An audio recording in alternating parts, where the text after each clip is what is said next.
Cette Grèce qui va mal, l'Europe du Nord, elle, affiche sa bonne santé, le Danemark notamment, une économie florissante, un taux de chômage faible, des impôts élevés et un pays où l'on est, dit-on, les plus heureux du monde. Alors quelle est la clé de cette réussite? Eh bien vous allez voir que tout repose sur la notion de confiance, de l'école à l'entreprise. Carnet de route signé Alexia Mayer et Pauline Juvigny. Ce matin-là, dans sa poussette, le petit Elias, 1 an, termine seul sa sieste sur le trottoir. Pour sa mère, c'est une tradition car le froid est bon pour sa santé.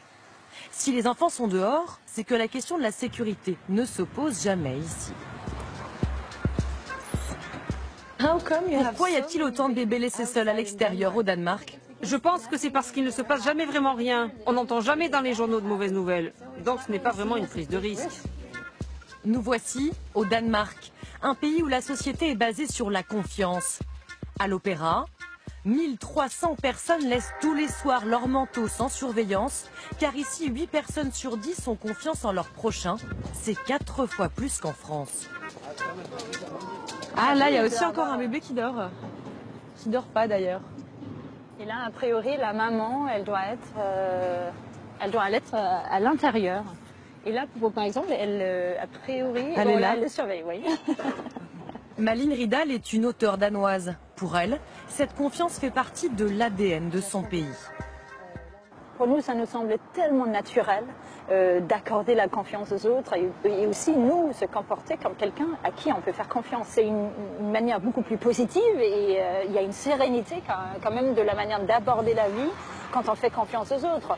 Et cette sérénité se constate aussi dans les rues piétonnes de la capitale danoise.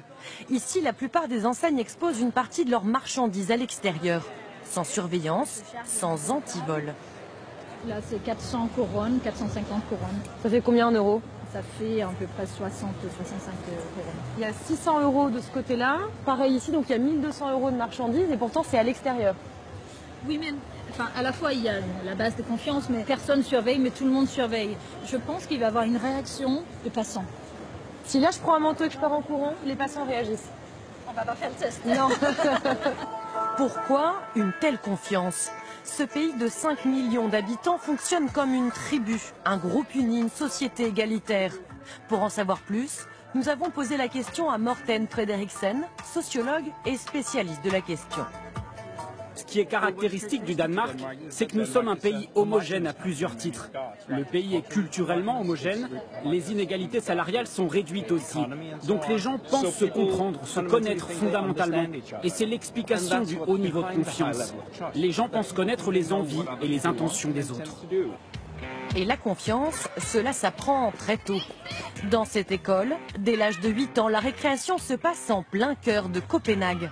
Les élèves traversent seuls la rue pour jouer à l'extérieur, car ici, ils sont responsabilisés dès leur plus jeune âge. Hello. Bonjour. Bonjour Alexia. Merci de me recevoir. On commence? Oui. C'est l'heure de classe. Maintenant. Ok. Est-ce que vous vous souvenez du sujet du jour? On parle de quoi aujourd'hui? On parle de confiance. Une fois par semaine, les jeunes Danois abordent des thèmes de société en classe, et ce, dès le CP comme ici. Ces discussions d'1 heure développent très tôt leur empathie. Ça fait quoi d'avoir confiance? Et en qui on a confiance? Escar? On doit faire confiance à tout le monde. Tu trouves tout simplement que l'on doit faire confiance à tout le monde. Tu as un exemple? C'est beau ce que tu dis. On ne doit pas simplement penser qu'à soi, il faut aussi penser aux autres. Il faut être gentil avec les autres et se mettre à leur place. Résultat, la confiance est profondément intégrée à toute la société. Le Danemark est le pays le moins corrompu au monde. 8 personnes sur 10 ont donc confiance en leurs institutions. Et conséquence inattendue, les Danois sont enchantés de payer des impôts, même très élevés. Pour le comprendre, nous sommes allés rencontrer cette famille. Merci de me recevoir. Merci Je suis en train de préparer le dîner. Klaus Krad et Merete Reinholdt sont imposés à 47%. Ils vont servir à C'est ce qu'on a des bonnes écoles. C'est gratuit aller chez le médecin, on ne paye rien. C'est gratuit à l'hôpital, on ne paye rien. C'est tout le contrat de confiance qu'on a entre Danois et l'État et les individus, quoi.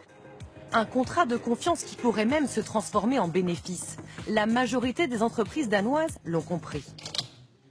Bonjour. Bonjour. Bienvenue. Merci. Dans cette entreprise de programmation informatique de près de 100 personnes, pas de contrôle des horaires ni de l'efficacité des salariés. Au Danemark, la majorité des entreprises appliquent ces rapports de confiance au travail. Pour Jacob Stempe, le président, c'est la clé d'une bonne productivité. Dans une entreprise basée sur la confiance, pensez-vous que vous puissiez gagner plus d'argent, que les employés sont plus efficaces? Je pense sincèrement. Je pense que nous avons plus de facilité à garder nos employés et nos clients ici, parce qu'ils sont plus contents. Ce qui veut dire que nous n'avons pas de fuite de talent. Ce qui veut dire aussi qu'on garde nos clients plus longtemps que nos concurrents dans le monde.